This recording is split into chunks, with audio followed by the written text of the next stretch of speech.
Yes, thank you, Mr. Chair, and thank you, Mr. Cholet and Ms. Abercrombie for being in front of us today, and I want to thank your families as well for their support. So, Mr. Cholet, I'll start with you. I have consistently worked hard to lead bipartisan and bicameral efforts to counter Iran, and I am very upset that the Biden administration continues to put more Americans at risk through their strategy of appeasement, which has emboldened Iranian aggression. So, Mr. Cholet, you currently serve as the State Department counselor.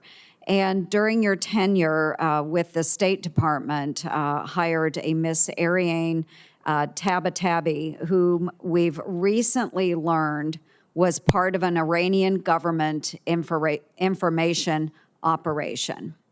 And according to reports, Ms. Tabatabi sought feedback from Iran's foreign minister on conferences she attended and in testimony she provided before Congress.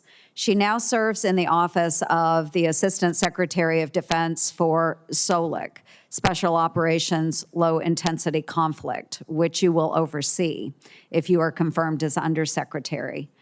Do you believe it is prudent to have an individual with a history of conferring with Iranian officials in a highly sensitive role related to counterterrorism and special operations? Thank you, Senator, for the question. I appreciated the time we spent together in your office last week. I know nothing about this particular instance. I only know what I have read in the press. All I can say is, given my experience at the Defense Department as well as the State Department and the National Security Council, anyone who serves in a position of national security has to go through a rigorous background check. But other than that, I know nothing about this episode. Right. So let's talk a little bit about that. So she does have a clearance. Do you believe it would be prudent to suspend her clearance then, pending review, in light of these allegations that she participated in an Iranian information operation to mislead the American public?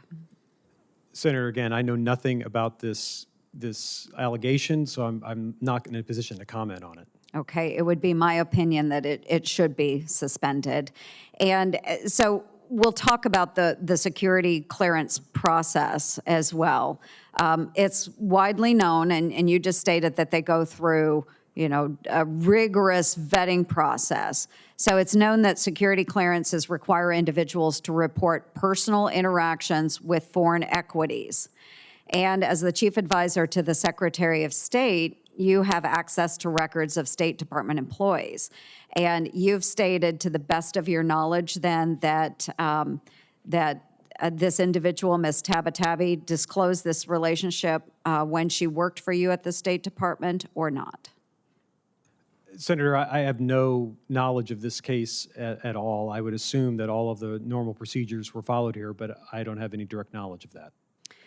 So I would then suspect that maybe she didn't disclose this information, but we need to find this out. And again, because we don't know this, I think the clearance should be suspended. So if confirmed, do you commit to sharing Ms. Tabatabi's security clearance information with this committee? Senator, thanks for the question.